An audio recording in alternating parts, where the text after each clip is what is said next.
transmisión horizontal, que es la que afecta fundamentalmente a los adultos. Tenemos distintas situaciones que es importante considerar, que la sangre ya no está siendo un problema, pero espérenme que esto no se quiere, ahí está. La sangre está siendo un problema, pero no...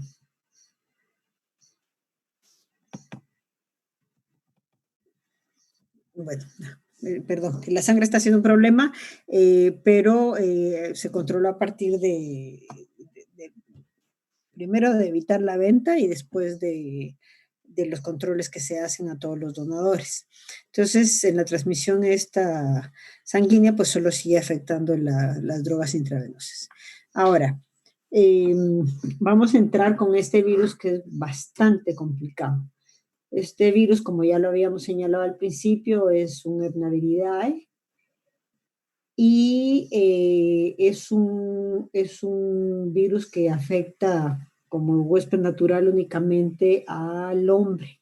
Hay reportes ahí de que los chimpancés también pueden afectarse, pero finalmente es a partir también de portadores humanos. Estos viriones tienen una cápsida que está constituida por una única proteína que se conoce como el antígeno core. Este es el primer antígeno que nos va a ser de importancia.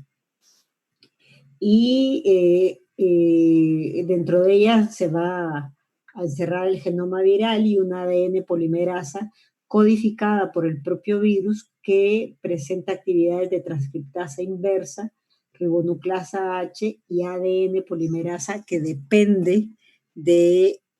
Ay, espérenme, es que pierdo la concentración de todo.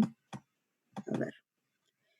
Entonces, esto les decía que tiene una polimerasa dependiente de ADN. La envuelta, o sea, la envoltura que tiene el virus es de naturaleza lipoproteica, proviene de las membranas del retículo endoplásmico de la célula infectada y presenta 3 glicoproteínas de superficie que se van a anclar en ellas y van a proyectar hacia el exterior. La mayoritaria, que es el antígeno de superficie, aquí tenemos la abreviatura del antígeno de superficie, es la más pequeñita de todas, menor, o sea, es la mayoritaria, pero de menor superficie. En menor proporción están otras dos más grandes, que son una proteína mariana GP36 y una grande GP42. Además de los viriones que están completos, los hepatocitos infectados por este virus van a producir una gran cantidad de otras estructuras que carecen de ADN. Esto es una particularidad. Y están formadas por las glucoproteínas de la superficie. Las más abundantes tienen exclusivamente pues, a este que está acá, que es el antígeno de superficie. Ay, ¿saben qué? Yo ya no voy a dejar entrar a nadie más después de ellos porque es que se paraliza todo, entonces no se mueve ni el cursor aquí. Bueno, entonces, estos dos antígenos, estos que están aquí, S1 y S2, están presentes en concentraciones muy altas en las personas infectadas y tienen un papel crucial en relación al sistema inmunitario y al establecimiento de infecciones persistentes. La célula infectada también produce otra proteína que se excreta al corriente circulatorio en forma no agregada y es el antígeno E. Entonces, este antígeno E que tenemos acá, este antígeno E contiene toda la secuencia del antígeno core, más una secuencia que está, por eso está aquí, es que no, bueno, Última, siempre digo última y sigo admitiendo. Bueno, tiene agregada en esto al antígeno core y también tiene un papel importante en la patogenia de la infección. Lo que es importante del genoma de este virus es que tiene 7 señales de iniciación eh, de la transcripción que van a estar definidas por genes parcialmente solapantes. Entonces, estos genes solapantes le confieren una capacidad para codificar proteínas muy superior a la que se podría esperar por su tamaño. Entonces, esta organización que tiene, lo que va a hacer es que va a dirigirse primero a la síntesis de los antígenos que tienen que ver con el core, que tiene 2 señales de iniciación.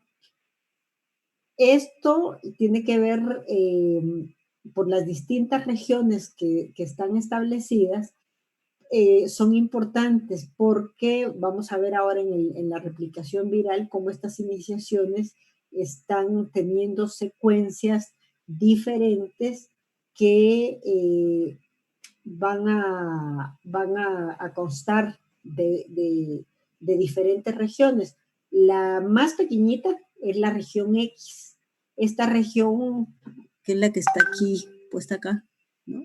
Esta región lo que va es a codificar una proteína no estructural conocida como antígeno X, que es un protecte transactivador de la transcripción, capaz de potenciar también la expresión de genes celulares y también implicado en la inducción de los tumores. Entonces, la importancia de la hepatitis B no pasa por la hepatitis aguda, sino por su posterior complicación hacia cirrosis y hacia el hepatocarcinoma. Y entonces esto es un elemento que es muy, muy importante. Entonces, a ver, vamos a ver este waiting group. Entonces, yo les mandé el ciclo viral de la hepatitis. Entonces, le quisiera preguntar a Dayana Fernández, ¿estás ahí, Dayana? Pueden apagar sus micrófonos, por favor, porque me queda clara que atención generalizada no hay. Dayana, ¿estás ahí? Hola, doctora, sí. Ok, ¿me puedes hablar del ciclo viral de la hepatitis B, por favor? Sí, doctora. Bueno, realmente yo leí poco, pero lo que entendí es que el virus al entrar se libera el citoplasma del mismo y entra al núcleo de la célula. Se libera el citoplasma del virus. Sí, bueno, así lo leí, o sea, que entraba el virus y se da liberación del core del citoplasma. El core, perdón, se liberaba el core al citoplasma. Ajá. Ajá, después había una entrada de DNA viral a lo que es el núcleo y se complementaba con la cadena doble de DNA y después hacía lo que es la transcripción de RNA polimerasa celular y de este salían dos. Bueno, sí voy bien, doctora, es que eso fue lo que leí. Híjole. Verónica Galindo.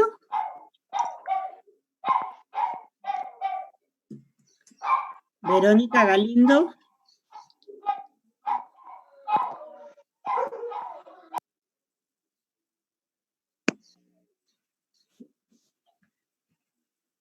Wendy Gamboa. Aquí estoy, doctora. Bueno, De lo que ¿perdón? dijo mi compañera, por favor. Bueno, pues primero hay que recordar que este virus tiene un tropismo únicamente para hepatocitos, entonces al llegar al hepatocito, se une por medio de una proteína desconocida, o sea, no se conoce bien el receptor del virus al hepatocito, y se fusionan las membranas de forma que el core entre al citoplasma nada más. Se libera el DNA que está dentro del core y las proteínas, y este DNA se va al núcleo. Dentro del núcleo se va a, como sabemos, es una doble cadena, pero la cadena positiva es la que está completa, o tiene más longitud que la cadena negativa, o bueno, no sé si es así. Bueno, no, sí, la cadena positiva se extiende más que la cadena negativa, entonces dentro del núcleo la polimerasa viral se encarga de completar la cadena de forma que todo quede en doble cadena, y por medio de la RNA polimerasa, pero de la célula, se va a formar un RNA que va a salir del citoplasma, y fuera de se va a traducir formando proteínas virales que van a formar el core. Estas proteínas ya tienen en ellas los antígenos, como el antígeno S, el antígeno E, y aparte se forma una precadena de DNA con las características que ya vimos, y luego se ensambla y sale del virus. Ok. Te faltó una cuestión que es muy importante, que tiene que ver con la formación de DNA circular. ¿Sí? Ajá, sí. Entonces, aquí hay varias cuestiones que hay que precisar, digamos, ¿sí? Entonces, la primera cosa es que la absorción del virus de la hepatitis B en los hepatocitos está dada por la interacción entre glucoproteínas de superficie y lo que tú señalabas de que había un receptor no conocido. La penetración tiene lugar por fusión de membranas. Esta es otra característica importante. La replicación del virus se va a desarrollar en dos fases. Como señalabas, con el concurso primero de la polimerasa 2 celular y del ADN polimerasa viral. O sea, va a entrar aquí. Entonces, en una primera fase, el genoma entra en el núcleo, en donde ocurre, esta parte acá, en donde ocurre la conversión a un ADN circular covalente cerrado. Eso es lo que quiere decir CCC.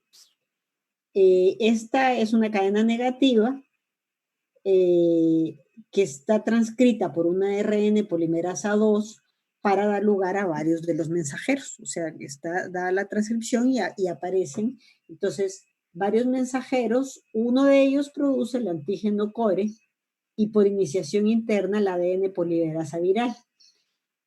Hay otro segundo mensajero que se va a servir como molde para la retrotranscripción, que se va a producir durante la segunda fase, aquí, ay Dios, es que ya no se mueve, para salir exactamente al citoplasma.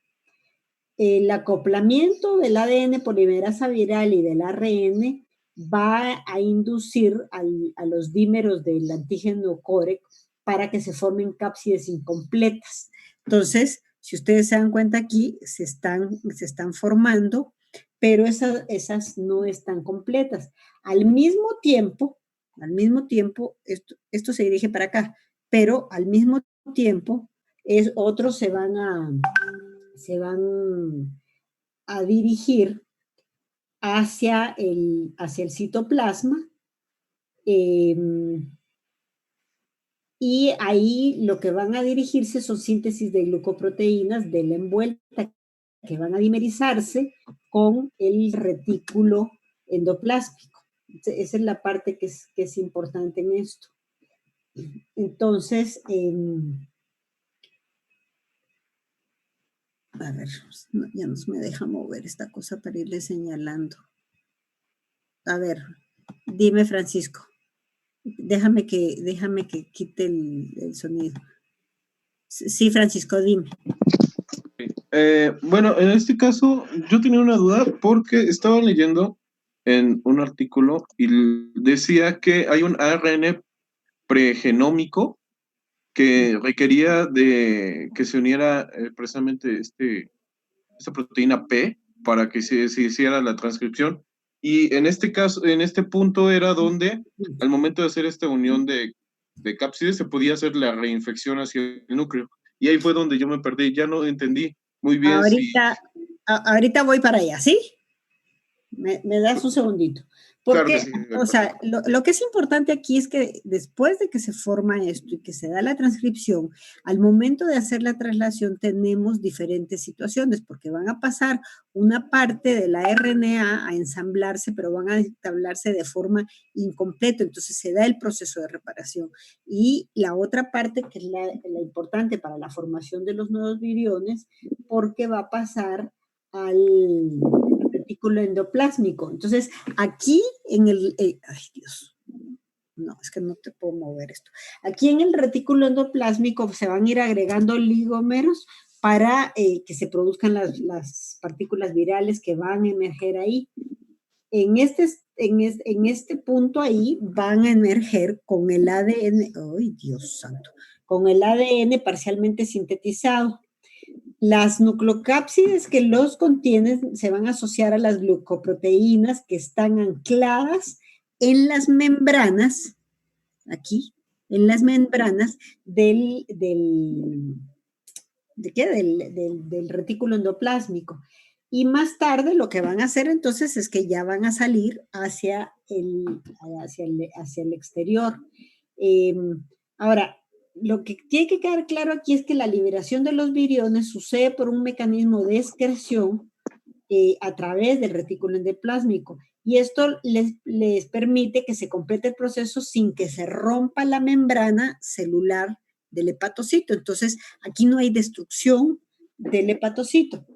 Pero la otra cuestión que es importante es que al mismo tiempo que se están dando la síntesis de estas partículas virales que están completas, el genoma viral va a dirigirse hacia la síntesis de antígenos de superficie en cantidades que son bastante superiores a las que puede llegar a manejar.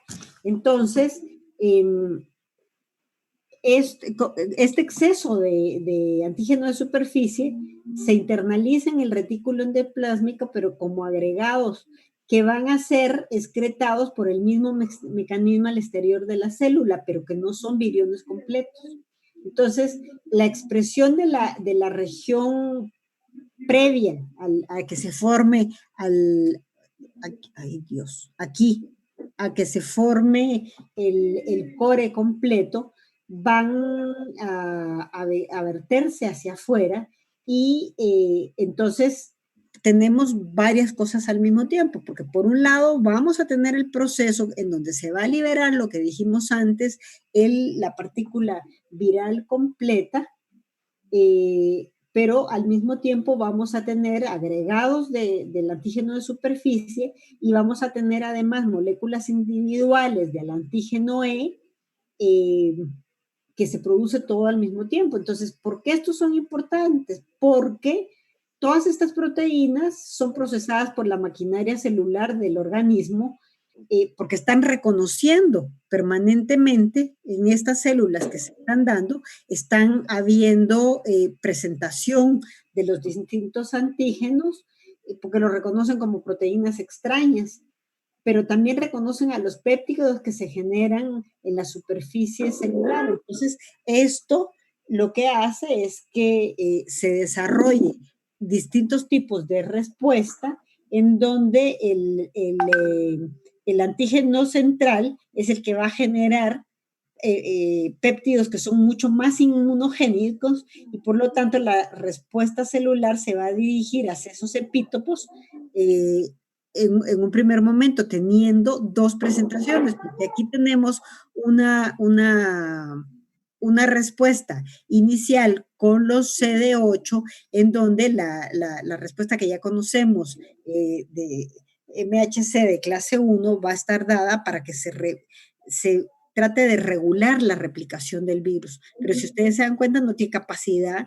de eliminarla totalmente. Y aquí tenemos entonces las dos tipos de respuesta, porque aquí está también dado, dado directamente la respuesta de tipo 1, pero en un segundo momento son los CD4 los que lo harían. Entonces, ¿qué es lo que sucede? Que estamos haciendo que el organismo se desarrolle con mucho más fuerza para tratar de regular. Lo logra parcialmente, pero no en todos los casos, porque tiene que lidiar no solo con las partículas virales que están como por su cuenta, sino también viendo aquí qué es lo que sucede. Esto es absolutamente fundamental porque lo complicado de esta enfermedad pasa precisamente por ahí, existiendo fases de inmunotolerancia que pueden durar bastante tiempo. Ahora, la otra cuestión en todo este proceso es que hay 8 diferentes tipos de virus. Entonces, estos virus, pues no, aquí se los presento solos, pero lo cierto es que también tienen genosubtipos. Entonces, pueden tener A1, A2, A3, B1, B2, B3, es decir, son distintos. Lo que es importante es que los genotipos A y D son ubicuos. Y que las diferencias que existen con todos los genosubtipos que existen están establecidos en el mundo de distintas formas. Entonces, se ha hecho la identificación de ellos en distintos lugares del planeta. Pero para nosotros lo que es importante es que estamos aquí, o sea, no formamos parte de Norteamérica, sino de Centro y Sudamérica. Realmente la importancia de esto está dada porque en el subtipo D hay menos respuesta al interferón. Esa es la importancia finalmente de los genotipos. Ahora, todo esto que ocasiona un cuadro clínico que es complicado, digamos, ¿no? Es bien complicado porque no es fácil describirlo, ahorita lo vamos a ver, presenta muchas alteraciones que no se dan cuenta una persona que es portadora hasta que el virus ha hecho el daño suficiente para que presente daños. Entonces, en etapas tempranas puede haber una evolución asintomática que es desgraciadamente muy frecuente. La enfermedad, vamos a ver ahora, es totalmente heterogénea en sus presentaciones. Las fases que tiene, o sea, hay 4 fases establecidas, una quinta, digamos que sería la de remisión, que tiene duración variable. Entonces, las manifestaciones iniciales y lo que estamos teniendo es hepatitis al inicio, pues no se va a diferenciar de las otras hepatitis que ya vimos. Lo que hay que entrar a buscar aquí son los factores de riesgo para además darle seguimiento y por supuesto establecer que se trata de hepatitis secundaria al virus B.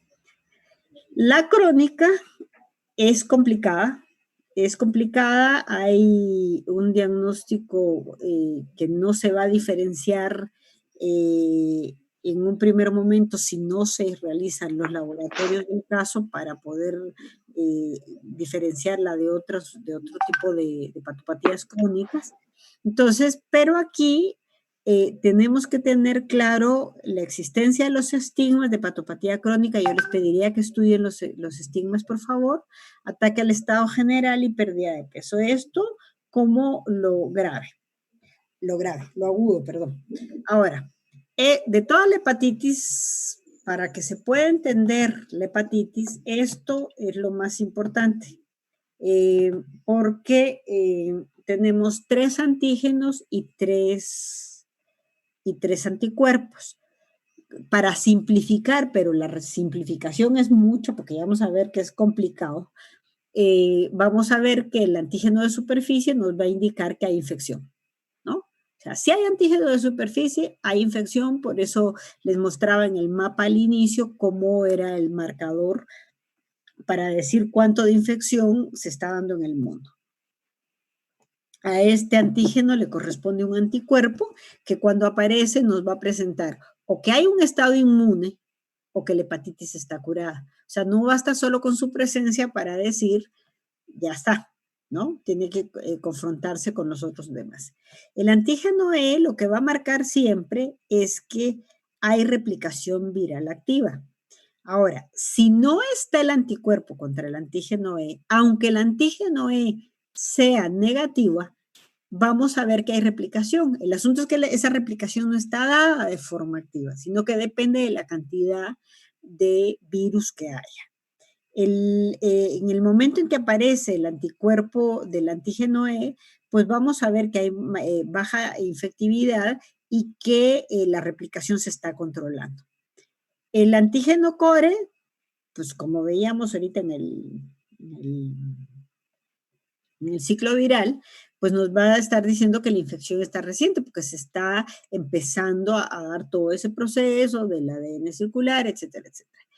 Cuando tenemos anticuerpo contra el antígeno core, tenemos que ver si se trata de anticuerpos IgG o IgM, porque ahí lo que vamos a tener es la posibilidad de que se establezca que ya hubo vacunación o que la infección se presenta de forma crónica, pero tiene que necesariamente relacionarse con los otros para poder ser analizado. Entonces, el establecimiento de estos 3 antígenos y anticuerpos son absolutamente fundamentales y yo les pido, por favor, que lean muy detenidamente esto, porque si no, no se entiende.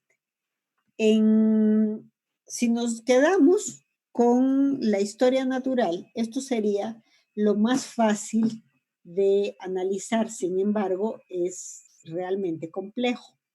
Entonces, ¿qué vamos a tener?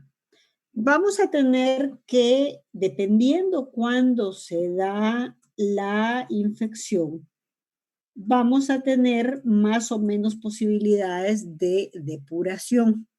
Nosotros nos vamos a quedar solo con los adultos porque con los niños el asunto es un tanto diferente, digamos, ¿sí?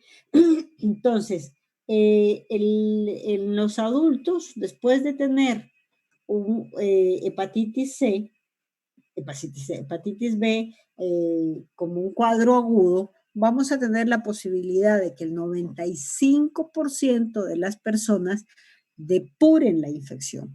¿Cómo la van a depurar? A partir de que se establezca los anticuerpos de superficie, el anticuerpo central. Si aparece aquí el anticuerpo contra el antígeno de superficie, vamos a tener la infección resuelta. Si solo tenemos esto, lo que vamos a tener es una respuesta inmune que puede no garantizar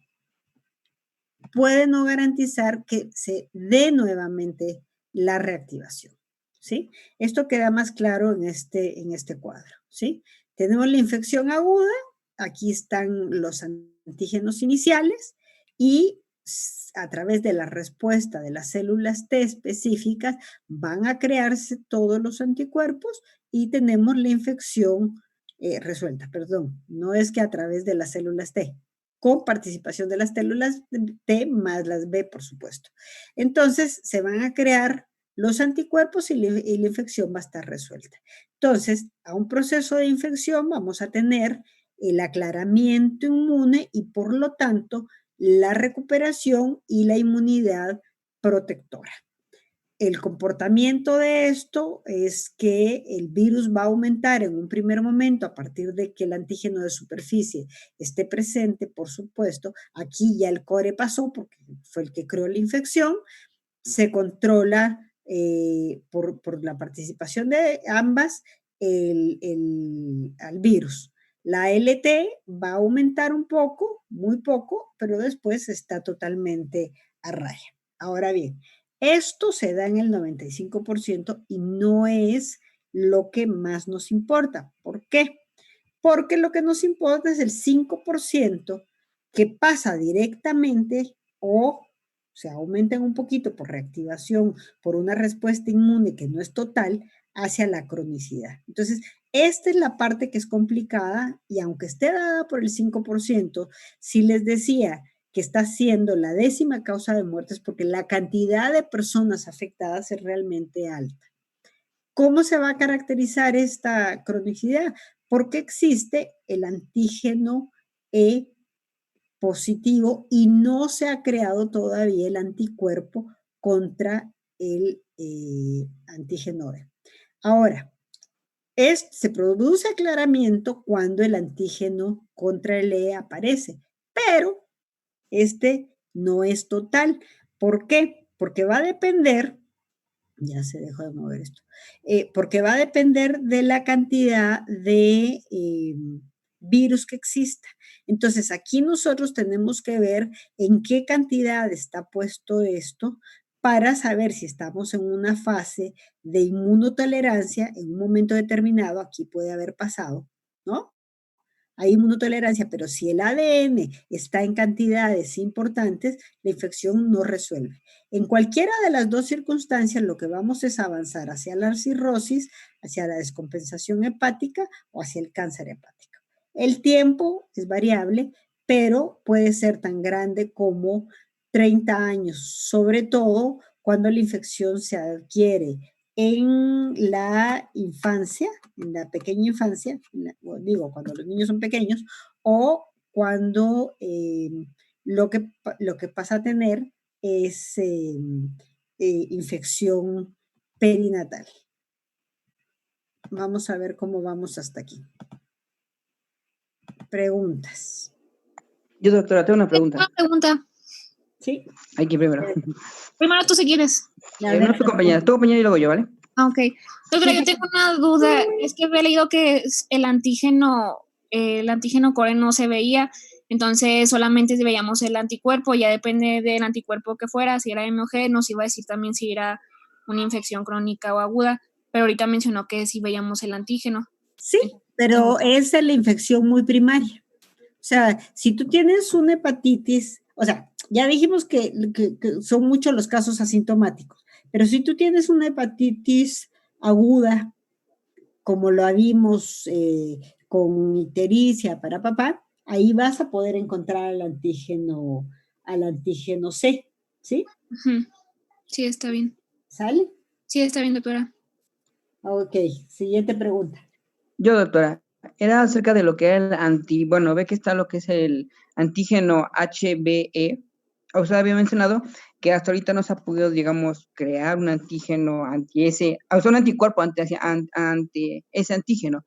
Y me llama un poco la atención porque estaba yo leyendo que, por ejemplo, en las fases crónicas puede bien haber el antígeno o puede no haberlo por causa del anticuerpo, o sea, que ya el cuerpo lo haya, digamos, creado y hubiera hecho, digamos, el descenso de este antígeno. Entonces, eso no me quedó claro. ¿Puede haber o no puede haber anticuerpo HBE? O sea, a ver si te entendí la pregunta. Vamos a irnos para atrás, a ver si te entendí la pregunta porque no me queda clara. Tú estás señalando este anticuerpo. El anticuerpo contra el antígeno E. Exactamente. Usted mencionó que hasta ahorita no ha sido capaz, bueno, ahorita no se puede, ¿cómo se llama?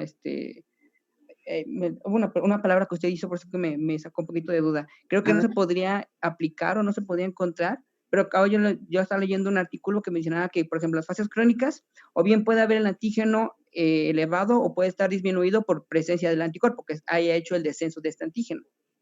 Sí, así es. Uh-huh. Creo que te va a quedar más claro cuando expliquemos toda la cronicidad. Ok. ¿Sí? Porque sí, efectivamente vamos a tener que centrar todo en el antígeno E, pero van a darse cuenta que hay variaciones, o sea, puede estar positivo y puede estar negativo. El anticuerpo contra el antígeno E puede estar presente o no puede estar presente, ¿sí? Y como Fernanda señalaba hace un rato, cuando aparece el anticuerpo, que es lo más no importantes, sino que nos está señalando que ya pasó la fase inicial, porque este anticuerpo central, ¿sí? Este anticuerpo central va a estar presente solo en un primer momento, ¿sale? Ujú. Sí, ¿Sí? ¿por qué lo mencionaba? Porque, por ejemplo, estaba yo leyendo que, por ejemplo, en la fase de cosa crónica podemos tener la fase de tolerancia inmune, lo que es la fase inmunológicamente activa, por así decirlo, y lo que es una fase de portador inactivo. Entonces, dependiendo la fase, podemos encontrar o bien presencia de este antígeno o no. Así es. Ok, gracias, Así doctora. es. Entonces, esto va a quedar más claro con las siguientes diapositivas, ¿sí? Gracias, Entonces, doctora. aquí ya la aguda, pues está fácil, ¿no? Porque van a salir los tres, ¿no? Fernando, un poco tu pregunta pasa por aquí. Aquí ves que no se encuentra, ¿no? Ujú, Tiene que ser muy temprana para poder encontrar el claro. antígeno core, Y ¿sí? una pregunta, doctora. Sí. En caso de que, por ejemplo, estos antígenos, perdón, estos anticuerpos usualmente son, pues está leyendo que son inmunoglobulina M, pero pueden ser cualquier otro, ¿no, doctora? No, no como cualquier otro. ¿Cuál otro? G. Bueno, no, olvídalo. O sea, yo acabo de cometer un error. No, olvídalo, es inmunoglobulina M, perdón. Ah, ok. Bueno, entonces, esta parte es muy fácil. La complicada es esta. Aquí es en donde estamos con diferentes problemas, porque durante la infección crónica, que tendría una quinta etapa aquí, que digamos sería de remisión, vamos a ver que se puede comportar con distintas posibilidades el virus. Tenemos en primer lugar una etapa de inmunotolerancia. Entonces, en esa etapa de inmunotolerancia, ¿qué es lo que va a pasar? Que vamos a tener tanto el antígeno E como el antígeno de superficie positivo. La respuesta es totalmente variable y hace que el DNA suba o baje. Pero algo que es importante aquí es que como esto está sube y baja y no es lo suficientemente alta, entonces el proceso inflamatorio que finalmente conduce a la fibrosis hepática es muy baja y no vamos a encontrar aquí alteraciones de la aminotransferasa. Si acaso habría como una subida chiquitita de todo esto. ¿Sí? Luego, aquí podemos tener muchísimo tiempo también, por eso está esto en todos lados cortado, porque las fases están teniendo una duración que es totalmente variable. Luego tenemos una fase de inmunidad activa, en donde empiezan a aparecer los anticuerpos. Entonces aquí sí tenemos un anticuerpo contra el antígeno central, pero realmente esto no quiere decir mucho, quiere decir simplemente que ya pasó la infección, o sea que lo inicial ya se dio. Pero aquí podemos tener de forma variable, por eso está cortado esto, la presencia del anticuerpo contra el antígeno E. Si ustedes se dan cuenta, el antígeno de superficie persiste